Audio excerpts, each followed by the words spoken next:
The rain lashed against the windows of Ashford Manor with such ferocity that the glass trembled in its ancient frames,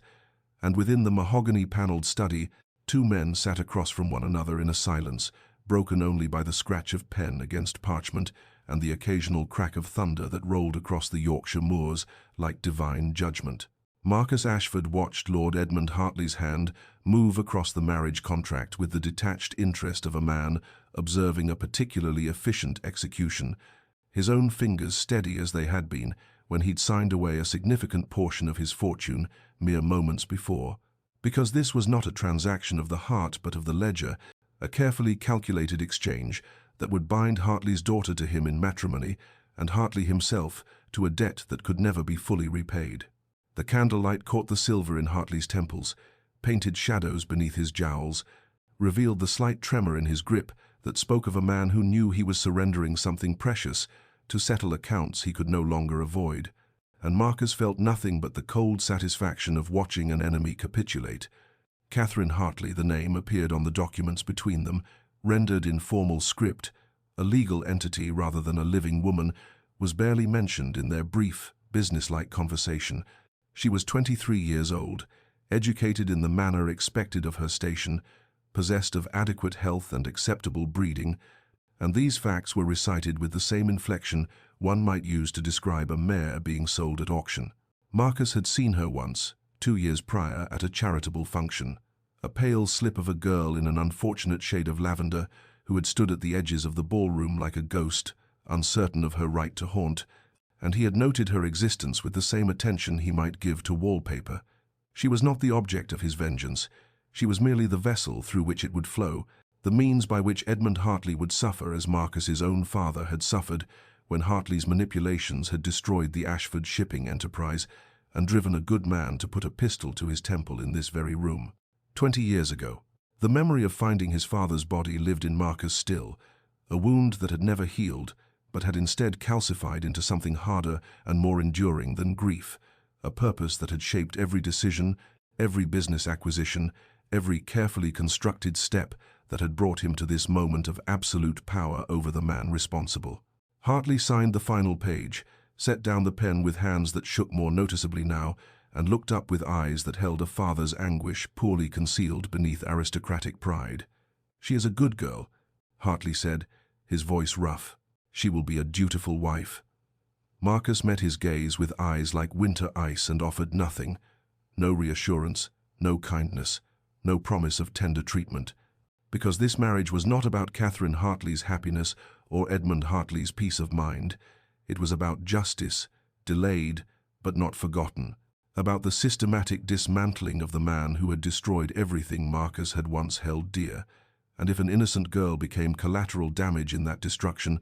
well, innocence had never protected anyone from the consequences of their father's sins. The chapel bells rang across the estate grounds 3 weeks later, with a clarity that seemed almost mocking, given the somber nature of the ceremony they announced, and Marcus stood at the altar in the small stone church that had witnessed generations of Ashford unions. Most of them, he imagined bitterly, entered into with more affection than this, watching the heavy oak doors at the far end of the aisle, with the same expression he might wear while awaiting the delivery of contracted goods.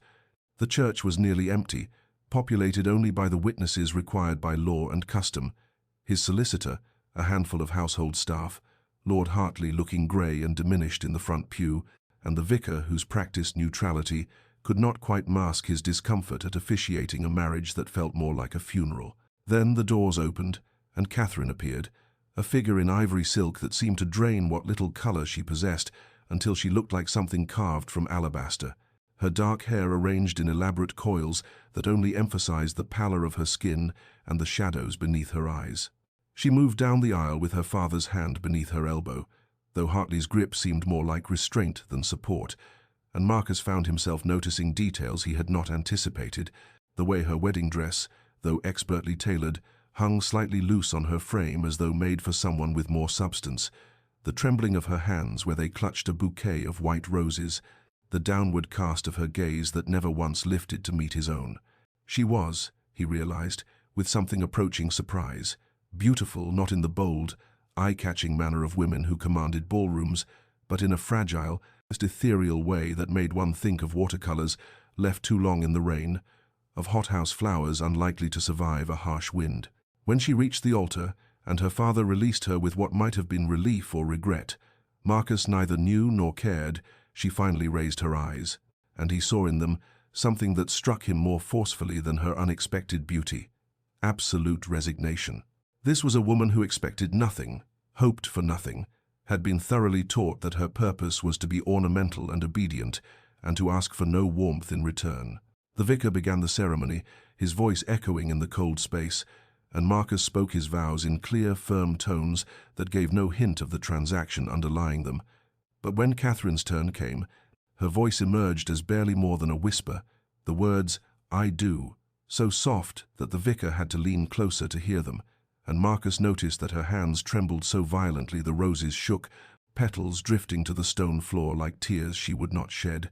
He slipped the ring onto her finger, his mother's ring, chosen not for sentiment, but because it was expected, and felt the coldness of her skin, the delicacy of bones that seemed as though they might break beneath the slightest pressure. When the vicar pronounced them man and wife, Marcus lifted her veil with hands that were steady while hers were not, and he kissed her cheek with the perfunctory brevity of a man fulfilling an obligation, tasting salt there though her eyes remained dry.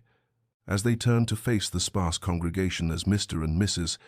Ashford, Catherine's expression remained unchanged, that same quiet acceptance, that same terrible dignity, and Marcus thought, with the small part of his mind not consumed by satisfaction at Hartley's evident anguish, that she looked less like a bride than a prisoner being led to a cell she had known all along awaited her. The first weeks of their marriage unfolded in a silence so profound it seemed to have weight and texture, filling the corridors of Ashford Manor like invisible fog,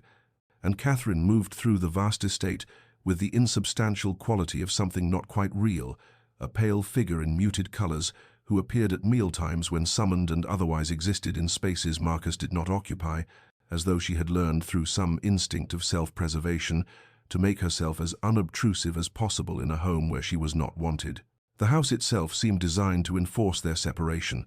a monument to cold perfection, with its marble floors that echoed footsteps into accusations, its high ceilings that swallowed warmth, its endless rooms filled with furniture too fine to be comfortable and art too valuable to be loved, each space immaculately maintained by servants who moved with the quiet efficiency of people who understood that their master preferred order to humanity. Marcus had chosen separate bedrooms, citing his irregular hours and desire not to disturb her rest, though they both understood it was another wall between them, and Catherine had accepted this arrangement with the same silent acquiescence she brought to everything, nodding once and retreating to the suite of rooms designated as hers, a collection of chambers done in shades of cream and gold that were beautiful and lifeless as a showroom. He saw her primarily at dinner.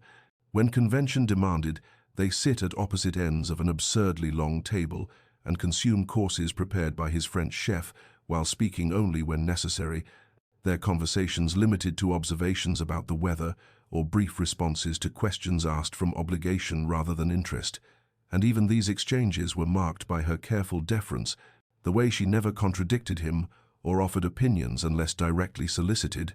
the manner in which she seemed to make herself smaller in his presence, as though apologizing for existing at all. During the day, Marcus occupied himself with business matters in his study or rode out to inspect his various holdings,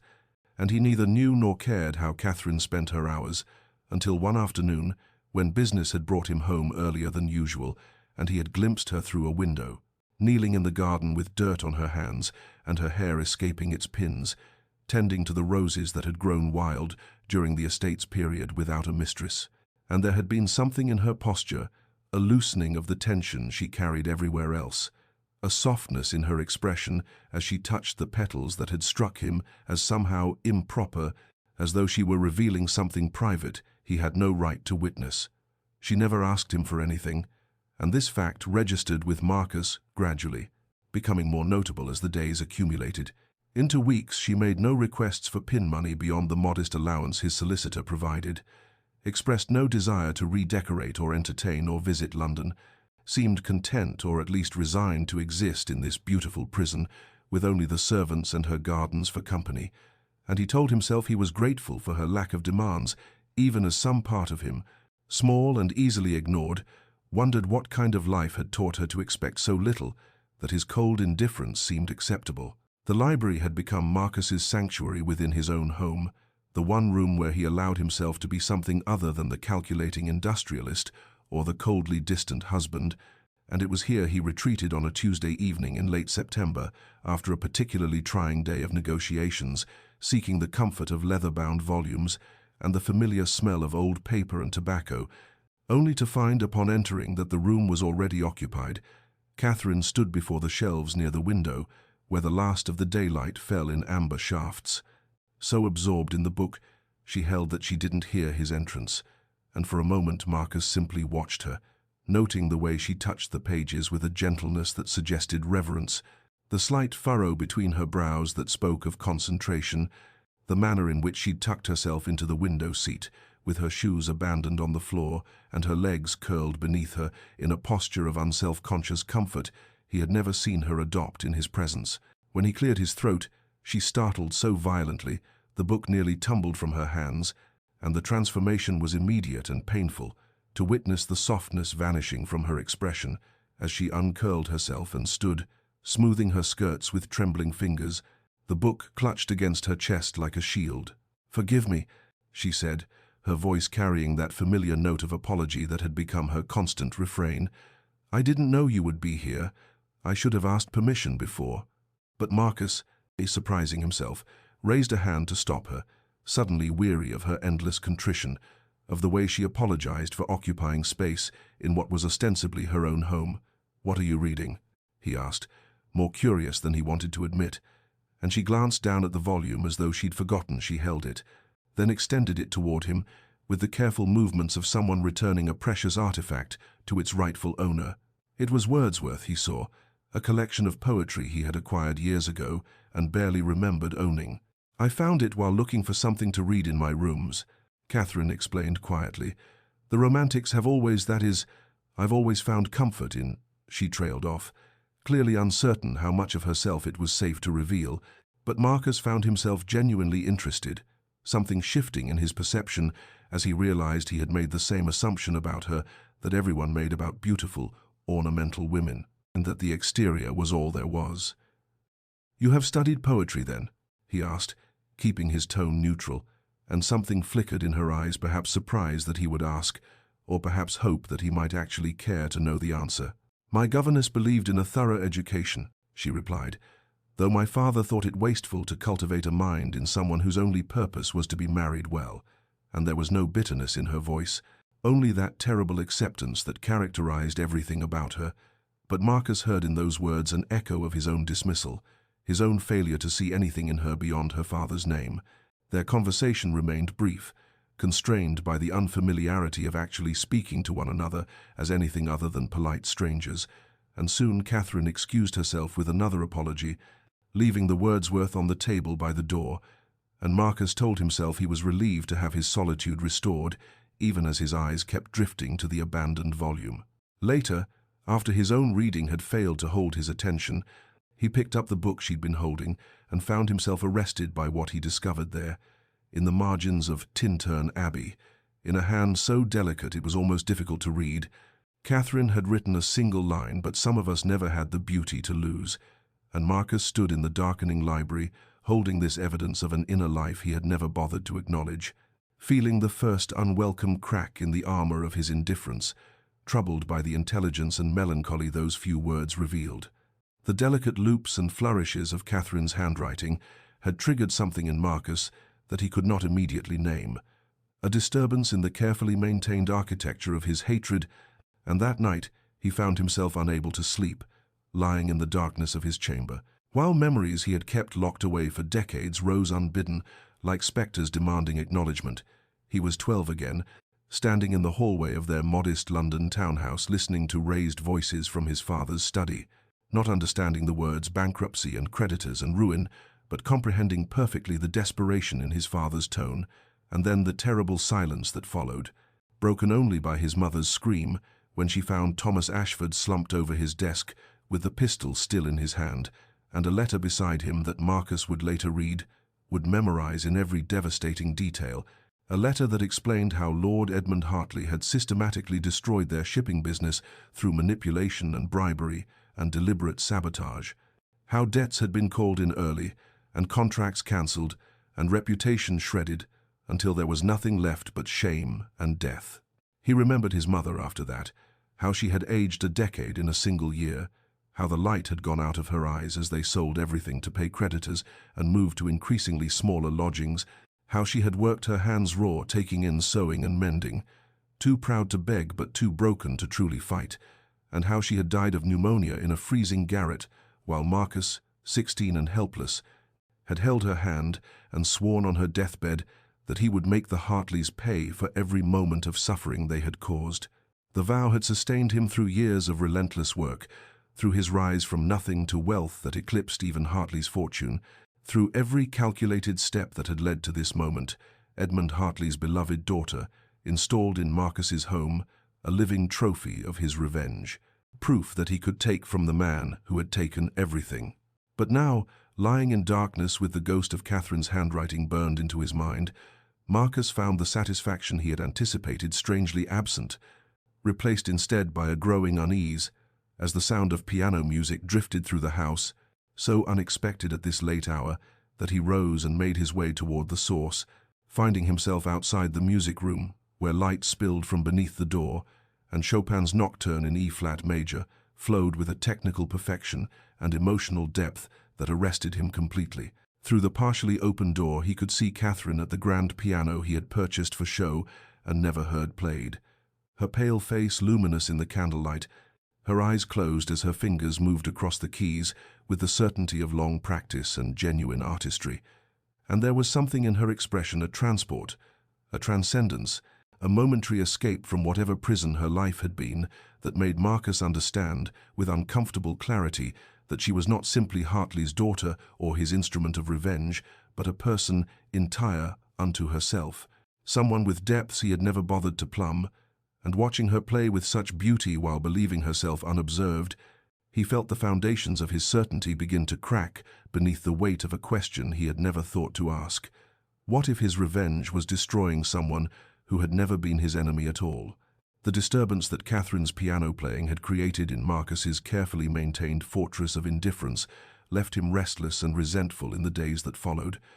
And so when Mrs. Morrison mentioned that the mistress would be taking dinner in the formal dining room rather than her chambers that Thursday evening, Marcus found himself seized by a perverse impulse to reassert the boundaries of their arrangement and to remind himself and perhaps her of the true nature of their union and the unbridgeable chasm that her father's crimes had created between them. The meal began in their customary silence, Catherine's presence at the far end of the long mahogany table, so distant she might have been in another room entirely.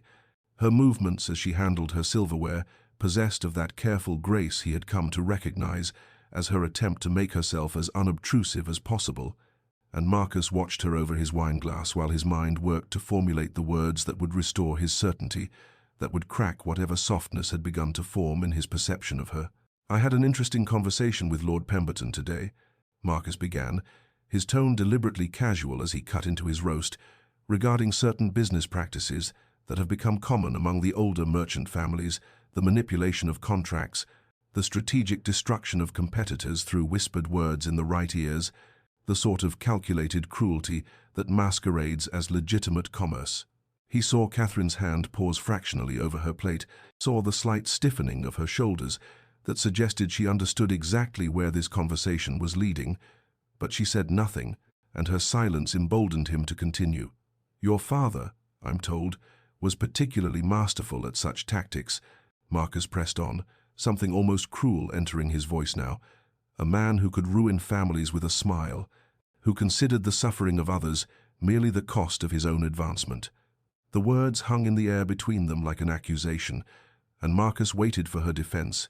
for the tears or protestations that would allow him to harden his heart against her once more. But when Catherine finally looked up from her plate, her expression held neither anger nor hurt, but only a weariness that seemed to age her beyond her years. "Yes," she said quietly, and the simple acknowledgement struck Marcus with unexpected force.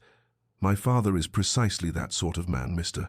Ashford, I have known this since I was old enough to understand the source of our wealth, since I first overheard him laughing with his associates about a merchant who had hanged himself after my father orchestrated his bankruptcy. She set down her fork with hands that trembled slightly, but kept her gaze steady on Marcus's face. I have watched him destroy people for sport, have seen him take pleasure in wielding power over those weaker than himself, have lived my entire life in a house built on the suffering of others. Do you imagine I am unaware of what he is, of what sins I carry by association with his name? There was no defensiveness in her tone, no attempt to excuse or minimize, only a terrible acceptance that somehow wounded Marcus more than any protestation of innocence could have done. I cannot defend him, Catherine continued, her voice barely above a whisper now. I will not insult your intelligence or my own integrity by pretending that Edmund Hartley is anything other than cruel and grasping and utterly without conscience.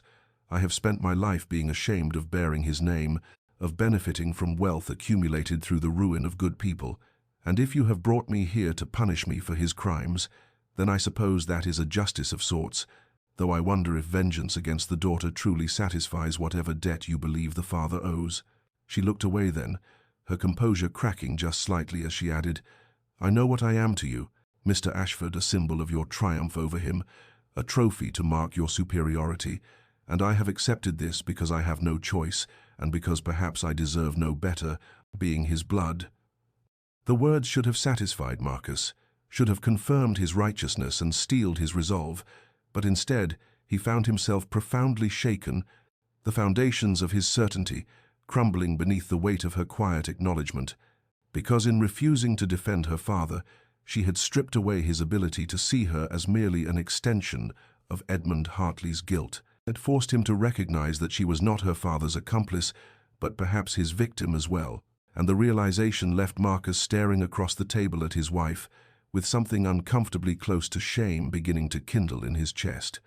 The uncomfortable shame that Catherine's acknowledgement had kindled in Marcus's chest might have grown into something transformative, had circumstances allowed for gradual examination, but 3 days after their dinner conversation, he was working in his study when Mrs. Morrison appeared at his door with an expression of concern that made him set down his pen, and when she informed him that the mistress had taken ill with a fever and been confined to her chambers, Marcus felt only a flash of irritation at the disruption to the household routine before returning to his correspondence, dismissing the matter as one of those minor ailments to which women seemed particularly susceptible and which required nothing from him beyond basic courtesy. It was not until 2 days later, when he encountered the doctor leaving Catherine's wing of the house, that Marcus learned his wife's fever had broken. But that doctor, Whitmore, seemed unusually grave for what should have been good news, and when Marcus inquired more from propriety than genuine concern, the elderly physician had fixed him with a look that contained both professional discretion and personal disapproval, before saying quietly, "Your wife is recovering from this particular incident, Mr. Ashford, but I must tell you plainly that Mrs. Ashford's constitution has always been exceedingly fragile. She has suffered from weakness of the lungs since childhood, and these fevers, while they may seem minor, take a considerable toll on her overall health." The words registered but did not fully penetrate Marcus's awareness, filtered as they were through his determination to maintain emotional distance, and he nodded curtly and thanked the doctor and thought no more of it, until a week later, when rising early to review contracts before breakfast, he happened to glance out his study window and saw Catherine walking in the garden in the soft light of dawn, wrapped in a shawl against the autumn chill, and moving with that characteristic grace he had come to recognize, and he was about to turn away when he saw her pause beside the rose arbor and press a handkerchief to her mouth as her shoulders shook with coughing that seemed to go on far too long, the delicate violence of it visible even from this distance. Marcus found himself frozen at the window, watching as Catherine lowered the handkerchief and stood for a moment, with one hand pressed to her chest, her face turned up toward the pale sky, with an expression of such weariness that something twisted uncomfortably in his chest. And when she resumed her walk, he noticed what he had never bothered to observe before, the careful way she moved, as though conserving energy, the slight breathlessness that sometimes marked her speech, and the pallor that he had attributed to temperament, but which might have deeper causes entirely. Mrs. Morrison's words came back to him then, something she had said during the wedding preparations that he had dismissed as irrelevant domestic chatter. Poor lamb, she's always been delicate. Since she was a girl, terrible lungs. You know, the doctors said she might not reach adulthood, though she's proved them wrong so far. At the time, Marcus had registered only that his revenge would be taking a more fragile form than anticipated, but now, watching Catherine cough again in the misty garden, he felt the first stirring of something that might have been concern or might have been merely the unwanted recognition that his instrument of vengeance was proving to be distressingly, inconveniently human, and the realization disturbed him more than he cared to admit. Autumn arrived with its characteristic melancholy, painting the estate grounds in shades of amber and crimson that seemed to Marcus both beautiful and accusatory, as though nature itself were reproaching him for the coldness he maintained within walls that should have held warmth. And it was during this season of transformation that he found himself engaged in a peculiar ritual whose origins he could not quite trace, leaving books in the library that he thought Catherine might enjoy, volumes of poetry or philosophy, or travel narratives that he placed on the small table near the window where she often sat, never with any note or acknowledgement, never mentioned in their brief encounters, simply left there as though by accident or oversight. He told himself it meant nothing, this small gesture, that he was merely ensuring the library's resources were properly utilized, but he could not deny the quiet satisfaction he felt when he would pass by later and find the books gone, replaced eventually by others carefully returned to their proper shelves, and he noticed too that fresh flowers began appearing in his study with increasing regularity, delicate arrangements of late-blooming roses or chrysanthemums that Catherine must have cut from the garden and placed in the crystal vase. On his desk, another unspoken exchange in the careful dance they were performing around each other. The evening that everything shifted came unexpectedly, as such moments often do, when Marcus was working late in his study and noticed through the window that rain had begun falling in heavy sheets,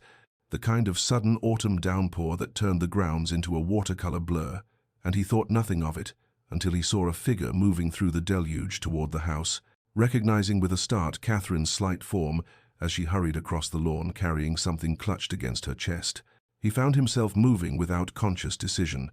reaching the garden door just as she stumbled inside, soaked completely through, her hair plastered to her face and her dress clinging to her trembling frame, and he saw that what she had been protecting so carefully was a handful of the deep purple asters that he had once mentioned, years ago in some forgotten conversation, had been his mother's favorite flower. "I saw the rain coming," Catherine said through chattering teeth, her voice apologetic as always. "And I thought I remembered you said I didn't want them to be ruined."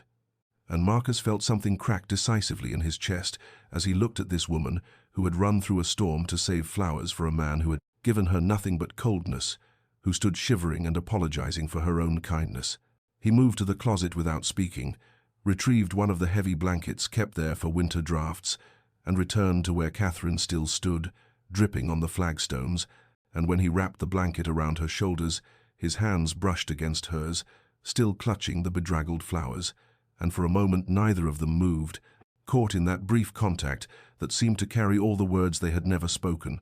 all the tenderness that had been growing in the spaces between their silence. "Thank you," Marcus said quietly, and he was not certain whether he meant for the flowers or for something larger, something he could not yet name.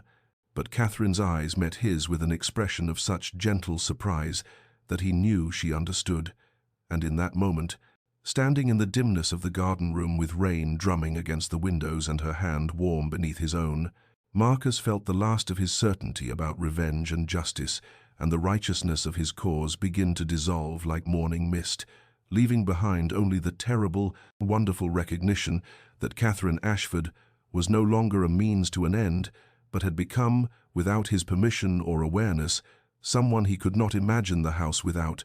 someone whose absence would leave a void that no satisfaction of vengeance could ever fill. The fragile peace that had been growing between Marcus and Catherine like some tender plant in uncertain soil was shattered on a grey November afternoon when Lord Edmund Hartley arrived at the estate unannounced, his carriage rattling up the drive with an urgency that spoke of desperation rather than social courtesy, and Marcus, who had been reviewing correspondence in his study, felt his old hatred rise like bile in his throat at the sight of the man who had destroyed his family, now reduced to whatever circumstances had brought him here, seeking favor. He received Hartley in the formal drawing room with cold civility, noting with grim satisfaction the signs of financial strain in the older man's appearance, the slightly worn cuffs of his coat, the tightness around his eyes that spoke of sleepless nights. And when Hartley began his rehearsed speech about temporary difficulties and the obligations of family connections, Marcus felt nothing but contempt for this man who had shown his own father no such mercy. But it was the sound of footsteps in the hall that made him turn, and he saw Catherine pause in the doorway, her face draining of color at the sight of her father. "Catherine," Hartley said sharply, his tone transforming from wheedling supplication to autocratic command in an instant. "I trust you have been doing your duty and securing your husband's goodwill. God knows you've been useless for little else in your life. But surely even you can manage to make yourself agreeable enough to loosen a man's purse strings." And Marcus watched in stunned silence as Catherine stood perfectly still, her hands clasped before her and her eyes downcast in an attitude of such practiced submission that he realized with sick certainty she had endured such words her entire life. The conversation that followed was brutal in its casual cruelty, Hartley alternating between berating his daughter as a failed investment, who had at least managed to secure a wealthy husband, and demanding that Marcus extend him a substantial loan. And through it all, Catherine said nothing, standing silent as a statue, while her father catalogued her inadequacies and presumed upon connections he had no right to claim, until finally, Marcus, motivated less by mercy than by the visceral disgust at watching this performance, told Hartley coldly that no funds would be forthcoming, and that his visit had concluded, and saw the older man's face twist with rage before he turned that fury on Catherine one final time, telling her she was as worthless as her mother had been, and that she had better learn to be of some use to someone before she ended up alone and forgotten. After the carriage had departed, Marcus stood in the drawing room feeling oddly shaken, and when he went looking for Catherine, he found her finally in the conservatory among her beloved plants, sitting on the stone bench with her face in her hands and her shoulders shaking with silent sobs that she was clearly trying to suppress. And when he approached, she looked up with eyes red from weeping and immediately began to apologize, her voice breaking as she said, "Forgive me. I should not. I have no right to burden you with this." But Marcus found himself moving closer, his usual awkwardness with emotion making his words come out rough and unpolished, as he said, "You needn't apologize, Catherine, not for this, not for him." And he saw something in her expression crack open, some careful control finally breaking, and she wept, then truly, not the silent tears of earlier, but deep, shuddering sobs that seemed to come from some profound well of grief. And Marcus stood there feeling useless and angry and strangely tender all at once, and after a long moment he sat beside her on the bench and said quietly, "He is wrong about you, whatever else he may be. He is wrong about that." And Catherine looked at him with such surprised gratitude that Marcus felt something shift irrevocably in his chest, some last barrier between them, crumbling into dust. The weeks that followed Lord Hartley's visit brought a subtle but unmistakable transformation to the rhythms of the household, as though that moment of shared vulnerability in the conservatory had opened a door that neither Marcus nor Catherine had the will or desire to close again. And it began with small things, Marcus finding himself suggesting they take tea together in the afternoons,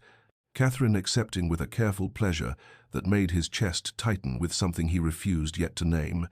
and these tea times, initially brief and formal, gradually extended into longer conversations that ranged across subjects Marcus had never imagined discussing with her. He was surprised to discover that Catherine possessed not merely the superficial accomplishments expected of women of her class, but a genuine intellect that had been starved for engagement, and when she asked him questions about his business ventures, her observations revealed an understanding of commercial principles that many of his male associates lacked, and he found himself explaining his strategies and challenges with an enthusiasm he had not felt since his father's death, while Catherine listened with an attention that was neither flattering nor dismissive, but genuinely interested, offering occasionally a perspective that made him reconsider his assumptions. In turn, Marcus found himself asking Catherine about her music, a topic he had previously ignored, despite the beautiful melodies that drifted through the house each evening, and when she offered tentatively to play for him if he wished, he accepted with a gruffness that masked the peculiar anticipation he felt, And that evening he sat in the drawing room while Catherine positioned herself at the piano, her hands trembling slightly as they had on their wedding day, and then she began to play, and Marcus felt something in him go absolutely still, as the music filled the room, not the safe, pretty pieces he had expected, but something deeper and more complex, a Chopin nocturne that seemed to contain all the loneliness and longing he had seen in her eyes these past months,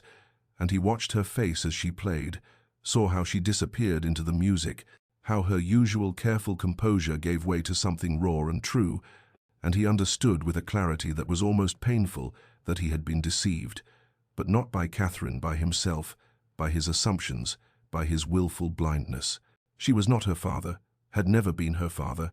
bore no more responsibility for Edmund Hartley's sins than Marcus's mother had borne for his father's financial misjudgments, and yet he had married her as an instrument of vengeance against a man she herself had suffered under,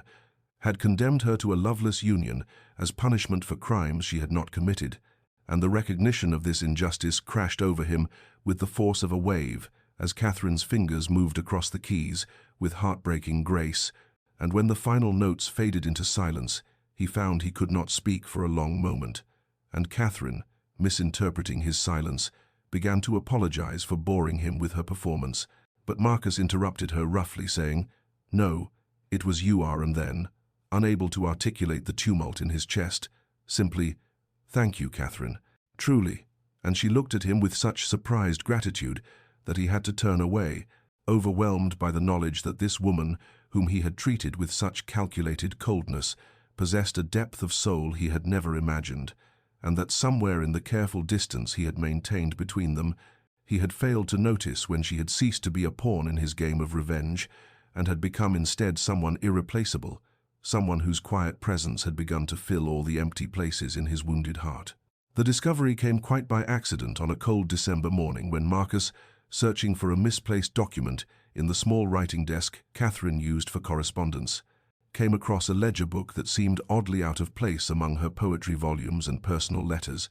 and curiosity, perhaps tinged with the remnants of his old suspicion, compelled him to open it, and what he found there made him sink slowly into the chair as the implications washed over him in waves of mounting astonishment. The ledger contained meticulous records of payments, all modest sums but clearly significant given Catherine's limited allowance, and beside each entry were names that Marcus recognized with a jolt of recognition: the Blackwood family, whose father had been his own father's closest associate before the bankruptcy; the Hendersons, whose son had worked in the Ashford mills; the Prices, the Thorntons, the Weavers, all families that had been tied to his father's business and had suffered when it collapsed, families Marcus himself had lost track of over the years as he focused his energies on building his own fortune and planning his revenge. Catherine had found them somehow, these scattered remnants of his father's former world, and had been sending them money for months, not from any fortune of her own, for she had none, but from the small household allowance Marcus provided her. Money she might have spent on books or music, or any of the small comforts that made her restricted life more bearable, and instead she had sought out these struggling families and had been helping them quietly, asking nothing, telling no one, recording it all in this simple ledger, with a care that spoke of genuine commitment rather than performative charity. Marcus sat there for a long time holding the ledger, feeling something profound and disorienting shifting in his understanding of the woman he had married, and when Catherine returned from her morning walk in the garden, her cheeks flushed with cold and her breath coming slightly short in a way that should have alarmed him, but that he had been willfully ignoring, she found him waiting in the drawing room with the ledger on the table between them, and her face went very pale, and still in that way he had learned meant she was bracing herself for condemnation. "Why?" Marcus asked, and his voice came out rougher than he intended, thick with emotions he could not name. "Why did you do this, Catherine? These people, how did you even find them?" And she stood there for a long moment before moving to sit across from him, her hands folded carefully in her lap in that gesture of composure he now recognized as protective armor, and when she spoke, her voice was quiet but steady, carrying a conviction that seemed to come from some deep place within her that he had never been permitted to see. "Because someone should have helped them then," she said simply, meeting his eyes with a directness that was new between them, a shedding of her usual careful deference. "I cannot undo the past, Marcus, I cannot restore what my father took from your family or from these families, but I can do this now. I can offer what small help is within my power to give." And then, softer, "They suffered for things that were not their fault, just as you suffered, just as your parents suffered, and perhaps if someone had shown such mercy to your father when he needed it most, the story might have ended differently." Marcus felt something crack open in his chest, some last fortress of his hatred crumbling under the weight of her words. And he looked at this woman whom he had married as an instrument of vengeance, whom he had treated with calculated coldness while she had been quietly, persistently trying to heal the very wounds he had spent years nursing, and he understood with devastating clarity that she possessed a grace he had never imagined, a capacity for compassion that shamed his years of careful revenge. And when he spoke again, his voice was unsteady, with an emotion he could no longer deny. "You are nothing like him," he said, and it was not a question but a statement of fact that felt like both confession and absolution. Nothing at all. Christmas approached with the quiet inevitability of winter itself, and Catherine, despite the increasing pallor that Marcus tried not to notice and the way she had to pause more frequently when climbing stairs, insisted on decorating the house herself, moving through the rooms with a quiet determination that was both admirable and alarming as she hung evergreen boughs and arranged holly berries with hands that trembled slightly from fatigue rather than cold. Marcus watched her from doorways and hallway corners, wanting to tell her to rest, to let the servants handle such tasks, but something in her face as she worked a soft contentment he had rarely seen there kept him silent, and he realized with a pang that she was trying to create something beautiful in this house that had been so cold and empty for so long, trying to breathe warmth into the marble prison he had built around them both, and she asked for nothing, no grand festivities or elaborate celebrations, only permission to arrange a small gathering for the household staff on Christmas Eve, a gesture of gratitude to those who had served them faithfully, and Marcus found himself agreeing to more than he had intended, even helping her procure gifts for each member of the staff, though he did so quietly, not wanting to diminish her pleasure in the planning. The exhaustion in her face grew more pronounced as Christmas Eve arrived, shadows like bruises beneath her eyes, and twice he saw her lean against the wall as though the simple act of standing required more strength than she possessed. But when he suggested she rest, she smiled and told him she would, soon, after everything was ready. And the small celebration she had arranged was modest but genuine, the servants clearly touched by her thoughtfulness, by the personal gifts she had chosen for each of them, and the kind words she offered. And Mrs. Morrison caught Marcus's eye across the room with an expression that was equal parts approval and concern, a look that said she too had noticed Catherine's decline and wondered what he intended to do about it. After the servants had retired to their own celebrations, Catherine asked Marcus to join her in the drawing room, and she moved to the small table near the window where a single wrapped package waited, and when she handed it to him her hands shook so badly that he had to steady them with his own, and his heart clenched at how fragile she felt, how delicate her bones seemed beneath his fingers. "I wanted to give you something," she said softly, and there was something in her voice, a finality perhaps, or simply a desperate hope that this gesture might bridge the vast distance that still remained between them. And Marcus unwrapped the package with careful hands to find a photograph in an ornate frame, and for a moment he could not comprehend what he was seeing because it was impossible. It was a photograph of his parents, his mother and father together before the ruin, before the despair, his father's hand on his mother's shoulder, and both of them smiling with a happiness Marcus had almost forgotten they had once possessed. And he stared at it with a throat gone tight and eyes that burned, because he had thought all such photographs lost or destroyed in the years after his father's death. And he looked at Catherine, who was watching him with anxious hope, and he managed to ask, his voice rough and broken, where did you find this?" And she explained, haltingly, that she had asked Mrs. Morrison if any of the old staff from his father's household still lived nearby, and had tracked down his parents' former housekeeper, who had kept this photograph all these years, and Catherine had paid to have it cleaned and restored and framed, had done all of this in secret over the past months, while he had been so carefully maintaining his distance, and Marcus felt something break apart in his chest, all the careful walls he had built crumbling under the weight of this impossible kindness, this gift that represented not wealth or obligation, but a depth of understanding and compassion that undid him completely. And he looked at Catherine's pale, anxious face and could not find words adequate to express what he felt, could only pull her gently into his arms for the first time since their wedding day, and hold her as she trembled against him, and whisper into her hair, "Thank you, Catherine, thank you," while his tears fell silent and unrestrained onto her dark hair, and she held him too,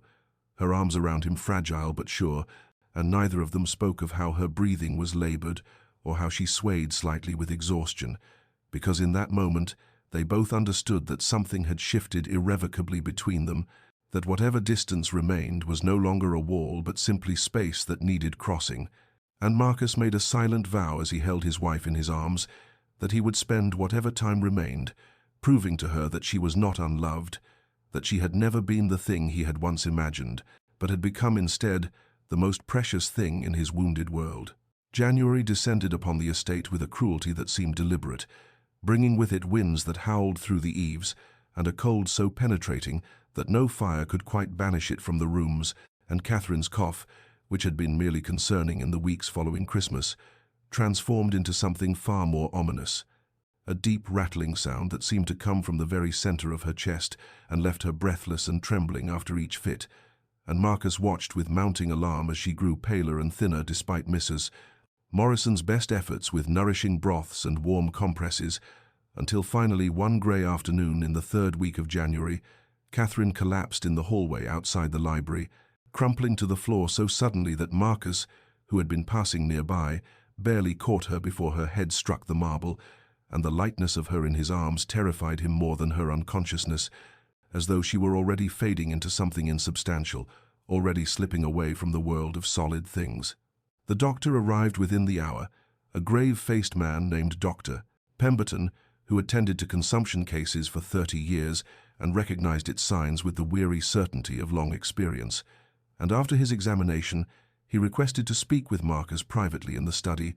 and the way he closed the door with careful deliberation told Marcus everything he needed to know before a single word was spoken.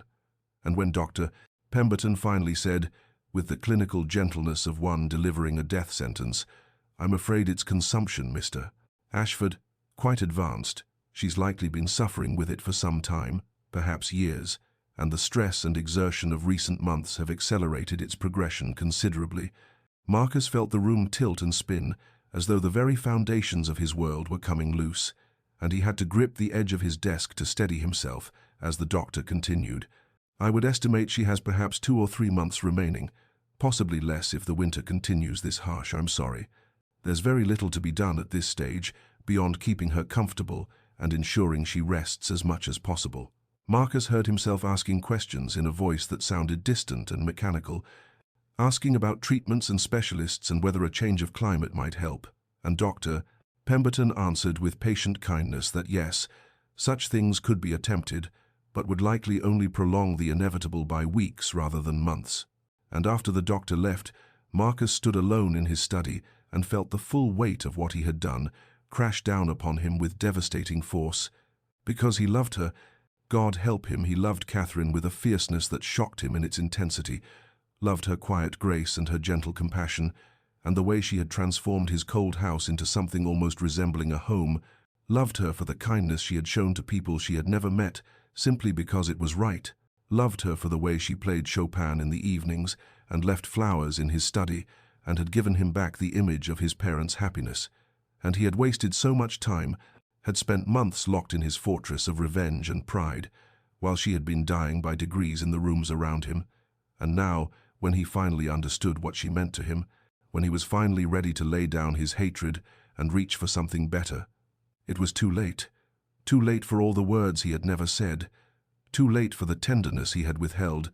too late for the life they might have built together if he had not been so determined to punish her for sins that were never hers. And Marcus sank into his chair and buried his face in his hands, and wept for the first time since his father's funeral, wept for Catherine and for himself, and for all the wasted days that could never be reclaimed. Marcus became a man possessed by desperate purpose in the days following Dr. Pemberton's devastating diagnosis, throwing himself into a frenzied search for anything that might save Catherine, or at least grant her more time. And he summoned specialists from London and Edinburgh, Physicians who examined her with grave faces and offered cautiously worded opinions that amounted to the same terrible conclusion, though he paid them exorbitant fees to try experimental treatments anyway, anything that might offer even the slimmest thread of hope.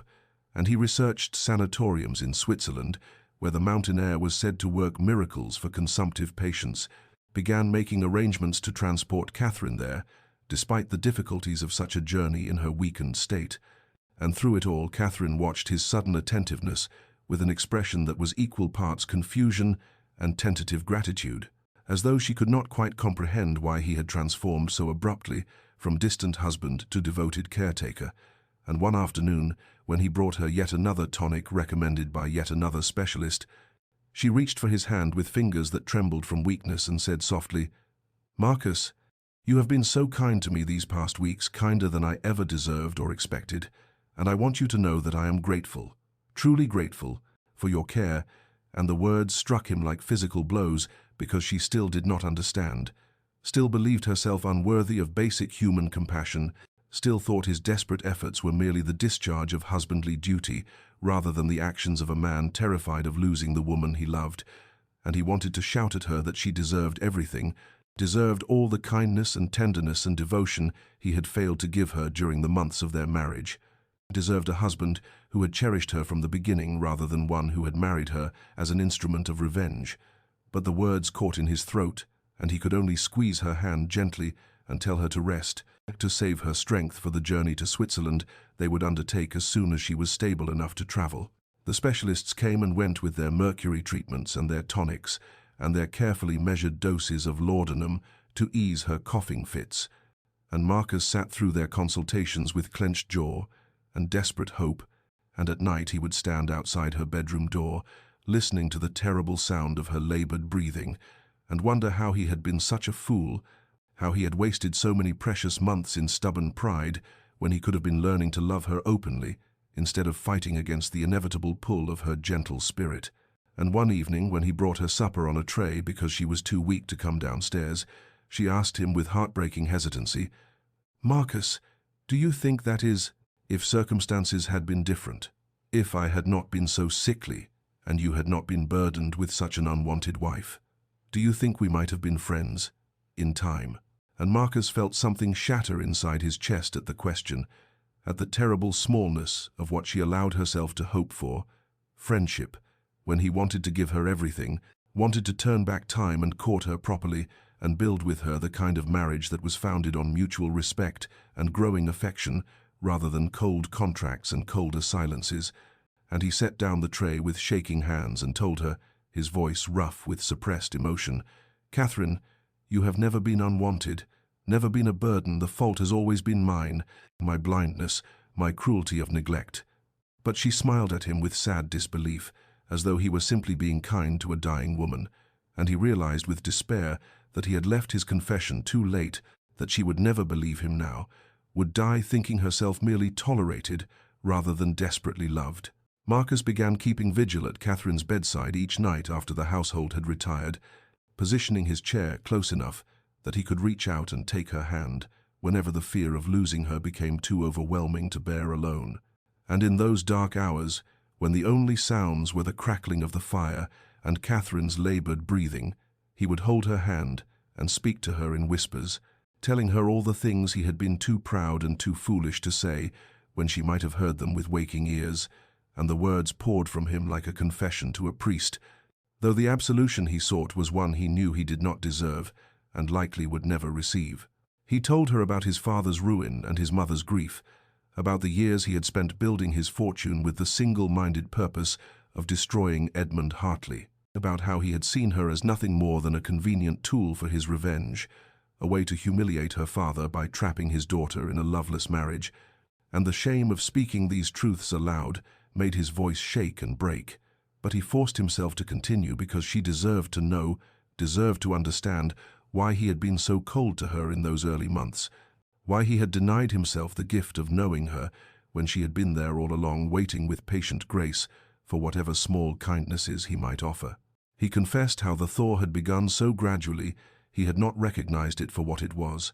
how her quiet presence in his library had first irritated him and then intrigued him, how her refusal to defend her father had forced him to see her as separate from the man whose crimes had shaped Marcus's entire adult life. And he told her about the moment in the conservatory when he had found her crying, and had realized with terrible clarity that she had suffered under Edmund Hartley's cruelty far longer than Marcus himself had, that she bore scars Marcus could not see, and how that realization had begun to crack the foundations of his carefully constructed hatred. He spoke of autumn evenings watching her arrange flowers, of finding the restored photograph of his parents on Christmas Eve, and understanding that she had given him back something precious he thought lost forever, of the dawning horror when Dr. Pemberton had pronounced her sentence, and Marcus had finally been forced to acknowledge what his heart had been trying to tell him for weeks, that he loved her with a depth and fierceness that terrified him, because it made him vulnerable in ways his revenge had never prepared him for. And now she was slipping away, and all his wealth and power could not save her, could not buy back the time he had wasted or undo the loneliness he had inflicted upon her through his deliberate neglect. Catherine stirred occasionally during these whispered confessions, her eyelids fluttering and her fingers tightening weakly around his, and once she murmured something that might have been his name, and Marcus leaned closer, his heart hammering with desperate hope.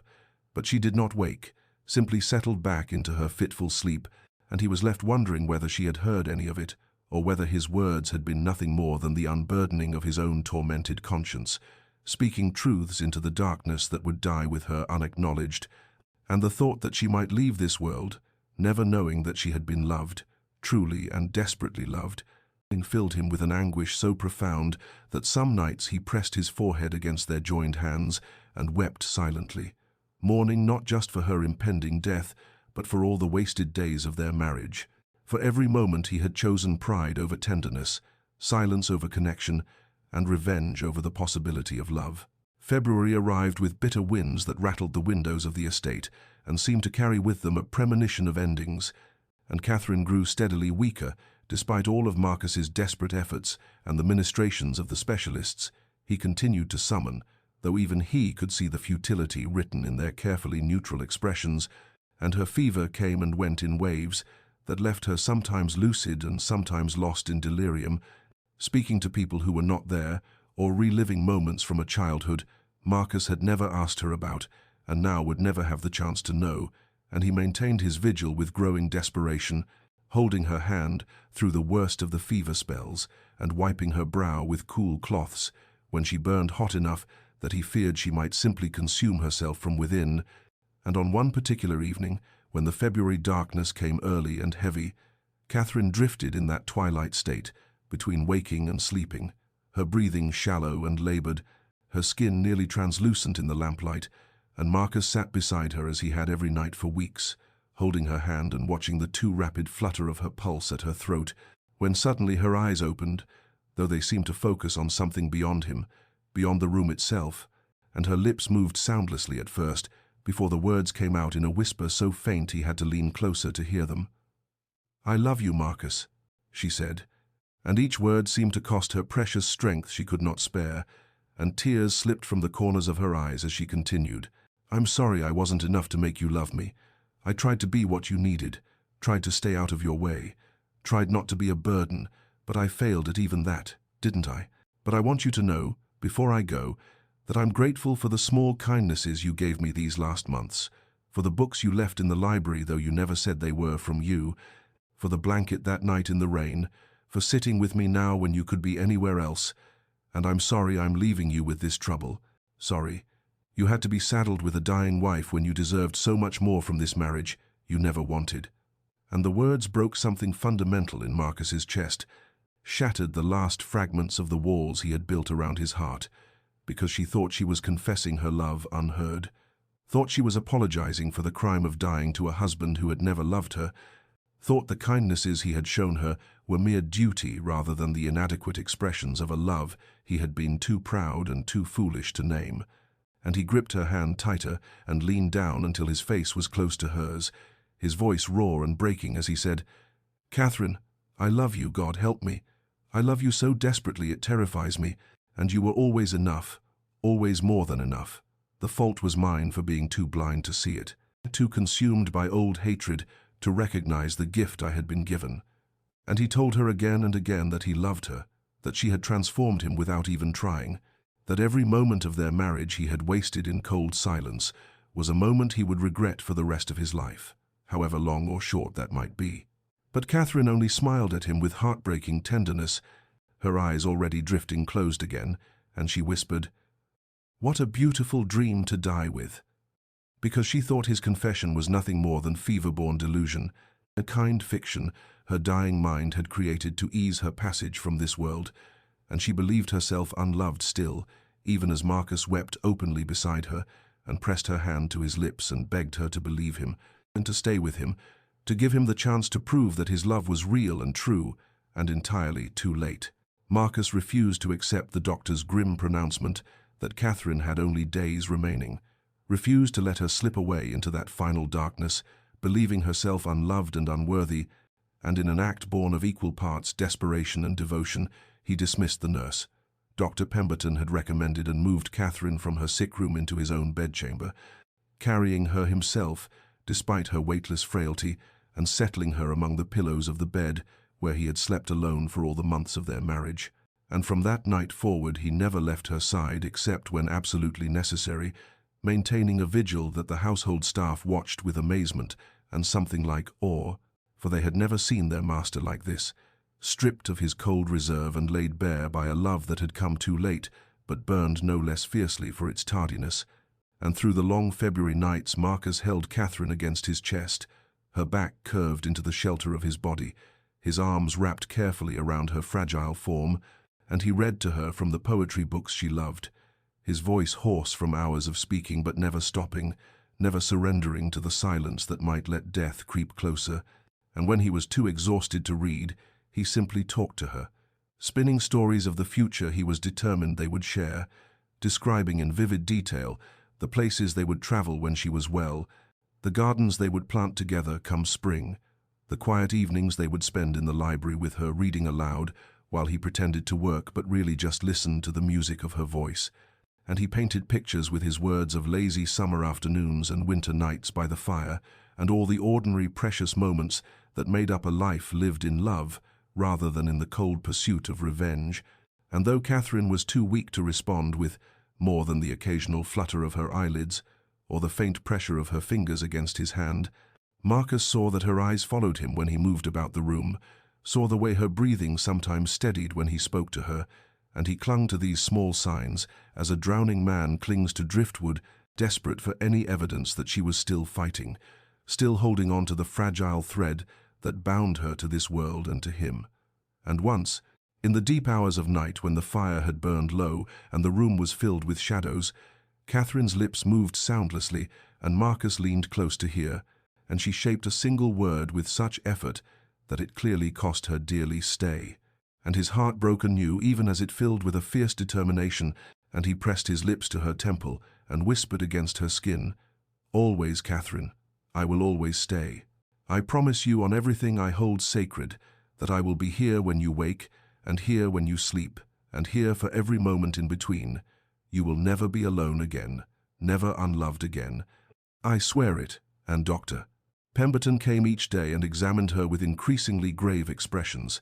his professional demeanor cracking slightly when he took Marcus aside and said gently that he should prepare himself, that it was truly only a matter of days now, perhaps hours, that Marcus should summon a priest if Catherine had any final wishes to express. But Marcus thanked him coldly and returned to Catherine's side and gathered her close and continued his vigil of hope against hope,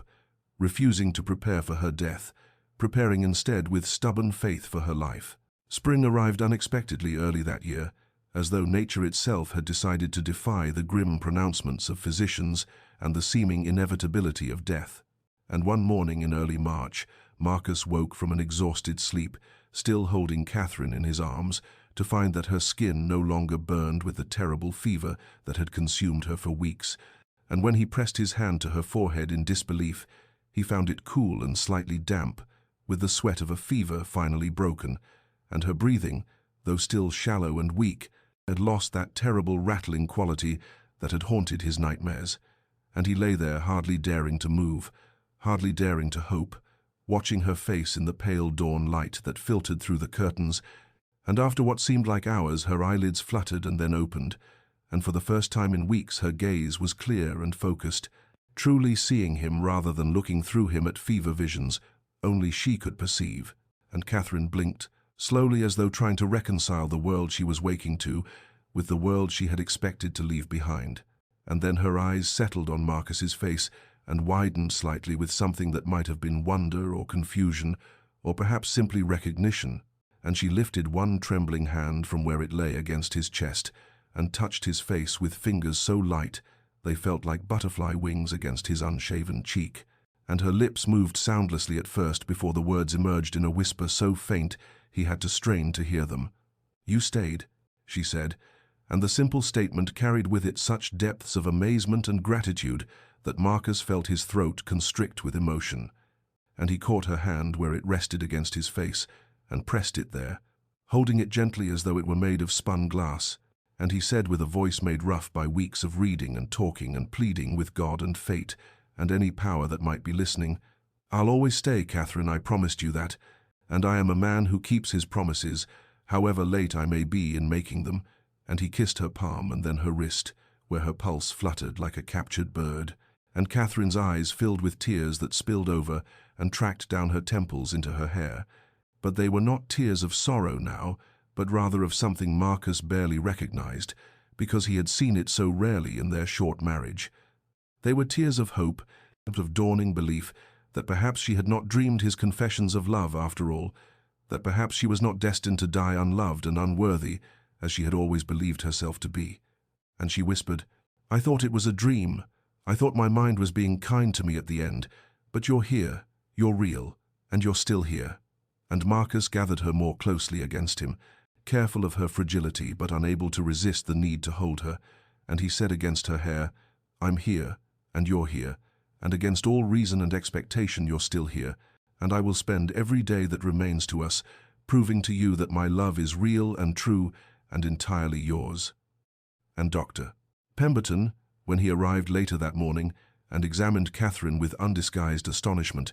declared it the most remarkable recovery he had ever witnessed, though he cautioned that she was far from well and would require months of careful rest and gradual rebuilding of her strength.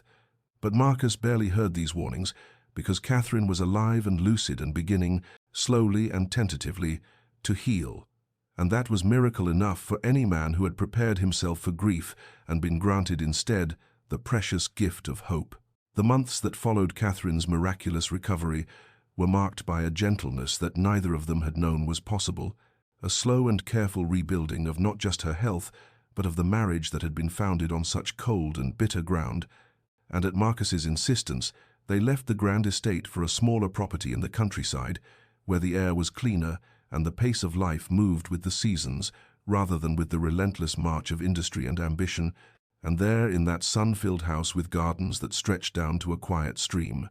Catherine grew stronger week by week, the color returning to her cheeks and the lightness to her step, though she tired easily still, and Marcus watched her with an anxiety he could not entirely suppress, terrified that this reprieve was temporary and that death might yet claim the woman he had so nearly lost. But as spring deepened into summer and summer mellowed into autumn, Catherine continued to improve, and more remarkably still, they began to truly know each other for the first time, sitting together in the garden, where they would read aloud from books they had chosen together, or walking along the stream in the early evening, when the light turned everything golden,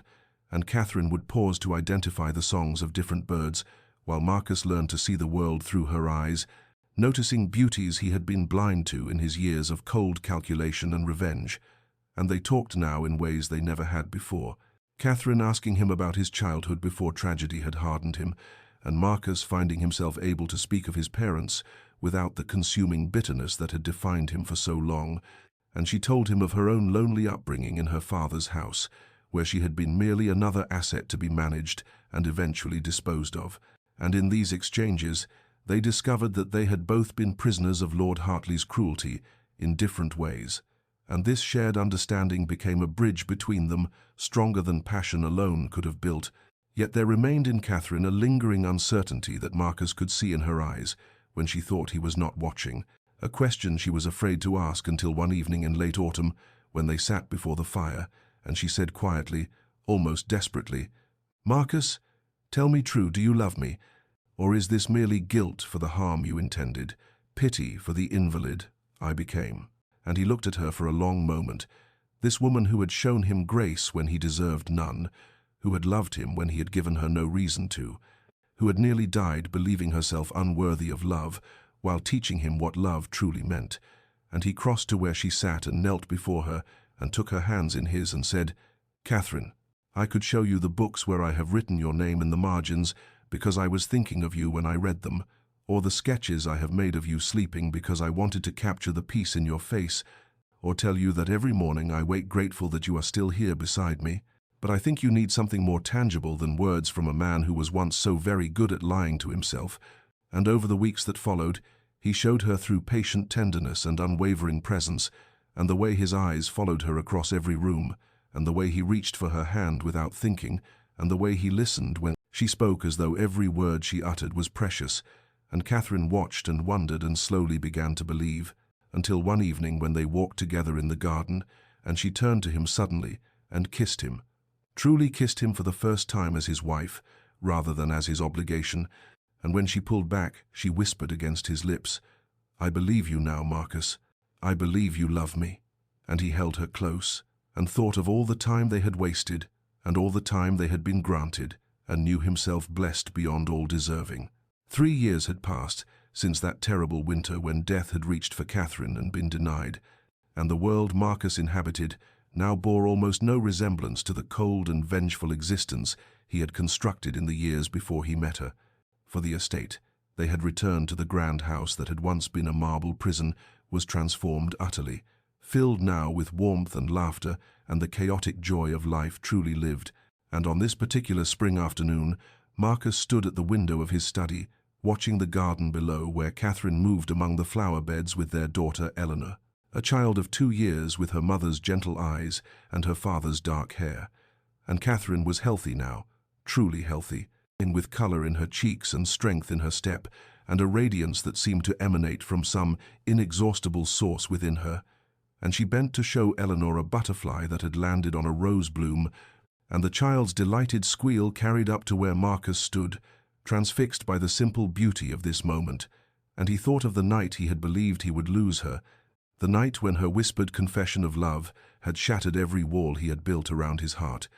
And he thought of all the years he had wasted nursing hatred for a man who deserved it, while planning a revenge that would have destroyed the only person who had ever shown him what love truly meant. And the distance between who he had been then and who he had become now seemed vast and unbridgeable, except for Catherine's grace. And she looked up suddenly as though sensing his gaze, and smiled at him and waved, and Eleanor imitated her mother's gesture with chubby enthusiasm. And Marcus felt his heart constrict with a gratitude so profound it was almost painful, and he descended the stairs and went out into the garden where Catherine met him with a kiss, and Eleanor demanded to be lifted into his arms, and he held his daughter, while Catherine slipped her hand into his free one, and they stood together in the sunlight, surrounded by flowers and birdsong, and the evidence of the life they had built from the ashes of revenge and regret. And Marcus knew himself blessed beyond all deserving by a woman who had loved him when he had given her every reason not to, who had forgiven him though he had never asked forgiveness, who had saved him without ever knowing she was doing so. And dear listener, sometimes the heart we seek to break becomes the one that saves us, and the revenge we plan with such cold determination becomes the very thing that reveals our own need for redemption. For Marcus learned what many of us must learn in our own time and our own way, that love asks more courage than hatred ever could, that transformation is possible even for those who believe themselves beyond saving, that the grace we least deserve is often the grace we most desperately need. And if you have known the weight of old anger or the burden of planned cruelty, know that it is never too late to choose differently, to let love break through the walls you have built, to allow yourself to be saved by the very person you thought you would use and discard. For in the end we are all capable of both terrible coldness and extraordinary warmth, and the choice between them is ours to make each day. And may you find the courage to choose love over revenge, vulnerability over armor, forgiveness over grudges, and may you know the peace that comes when you finally lay down the weapons you have carried for so long and allow yourself to be truly known and truly loved, and may your nights be gentle, and your days be filled with the small mercies that accumulate into grace. Brought to you with hope and reflection by Love's Own Tale, where every story reminds us that the heart's capacity for transformation is infinite, and that love, patient and persistent, can redeem even the most carefully constructed revenge.